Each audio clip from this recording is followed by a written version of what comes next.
Všetkých by som chcel ešte raz čo najsrdečnejšie privítať a poďakovať im za účasť.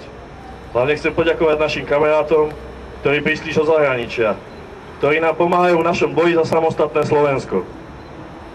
Je mi ale ľúto, že naši kamaráti k nám merali cestu stovky kilometrov, no mnohí nacionalisti zo Slovenska, či dokonca z Bratislavy, ostali sedieť doma. Prečo tomu tak je? V úvode som naznačil, že národné hnutie na Slovensku má obrovský problém. Je mi ľúto, že na tomto mieste a na tomto podujatí musím rozprávať o tom, ako sme na tom zle. Možno to mnohí budú považovať za kontraproduktívne, ale moje svedomie mi nedovolí dívať sa na tento stav a ostať ticho. Musíme si povedať pravdu a využívať túto príležitosť na tomto podujatí.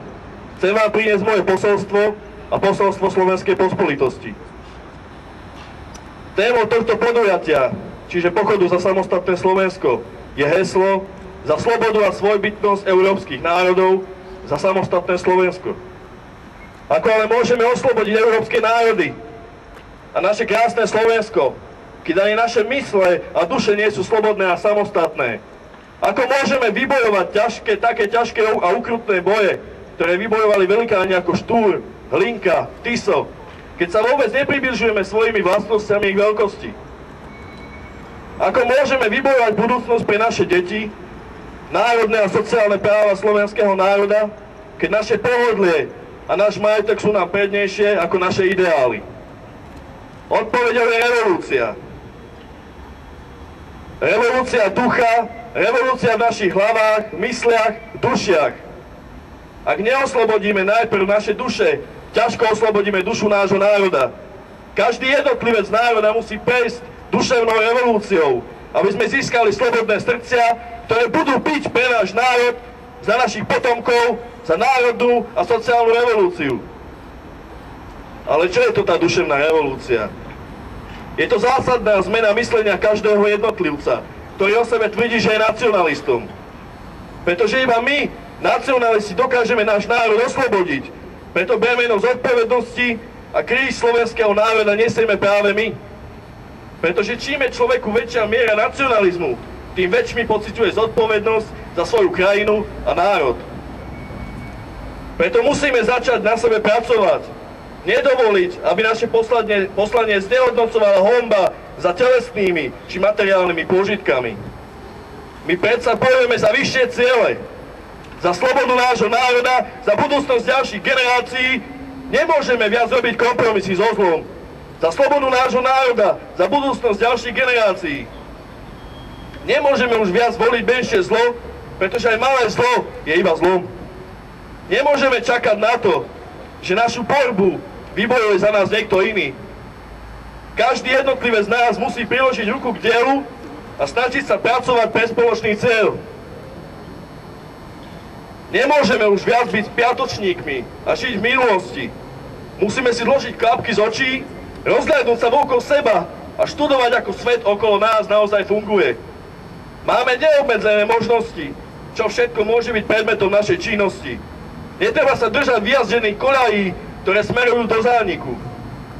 Nesmieme už viac do nekonečna opakovať naše chyby, či dávať priestor ľuďom, ktorým ide iba o politické posty či funkcie. Musíme vyzdvihovať tých, ktorí slovenskému národu reálne pomáhajú, pretože poznajú jeho potreby. Nesmieme medzi sebou tolerovať každého, kto o sebe tvrdí, že je nacionalistom. Nesmieme mať medzi sebou opilcov, bezcharakterných ľudí či pozerov, ktorých jediná aktivita je nákup oblečenia, či tetovanie, či chodenie na koncerty. Nastáva totiž doba, aby sme očistili národné hnutie a začali odznova, aby sme ho znova začali budovať na zásadách, ktoré vyznávali naši predchodcovia, Bernolákovci, Štúrovci, Hlinkovci. Nacionalista totiž musí vyznávať tvrdé zásady, ktoré nedovolia nikomu špiniť naše ideály. Každý z nás musí na sebe pracovať a zdokonalovať sa vo svojich zručnostiach a vedomostiach, zdokonalovať telo i ducha.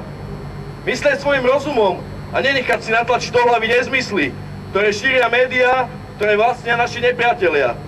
Každý z nás sa musí naučiť hľadať pravdu tam, kde je skrývaná a pošľapávaná. Nesmieme byť otrokmi konzumu, Nemôžeme stále dokola iba konzumovať, my musíme byť tými, ktorí niečo vytvárajú. My musíme tvoriť novú kultúru slovenského človeka, zdieľať niečo. Za nami musia ostať činy, pretože iba činy nás dokážu posúvať dopredu. Čin, akcia, boj, to sú hlavné aspekty revolúcie. Už Janko Kráľo to hovorí vo svojom výroku. Čin je všetko. Bez činu niet určitosti. Preto začníme konať. Nemajme prázdne reči. Neváhajme obetovať naše pohodlie, majetok, pretože toto všetko môžeme stratiť. No ak na dobro stratíme slobodu, ktorá sa dá vykúpiť iba bojom, tak nás budú iba živé mŕtvoly. Bytosti bez duše, ktoré budú slúžiť bezmyšlienkovito otrokárskym oligarchom či finančným skupinám. Je jasné, že Európska únia je iba nástrojom oligarchov a bankstrov, ako kolonizovať štáty Európy a zotročiť európske národy. To asi nemusím nikomu z vás vysvetľovať. Nemusím hovoriť ani o tom, aké dôležité je, aby sme získali samostatný štát, oslobodili náš národ a konečne získali národný a sociálny štát. No samostatný a suverénny štát nezískame pri našich súčasných pomeroch. Bažraví oligarchovia a bankári iba využívajú to, že sme takí slabí, hlúpi, využívajú našu bezmocnosť, lenivosť, pohodlnosť a letargiu. Na to, aby sme nad nimi vyhrali, musíme zosilnieť hlavne my. Intelektuálne, duchovne i fyzicky. Ak chceme, aby sa na nás národ spoliehal, veril nám, musíme byť skutočnou oporou. Nemôžeme mu už iba sľubovať, musíme konať. Nečakajme, kým budeme zvolení vo voľbách, konajme pre jeho dobro už teraz.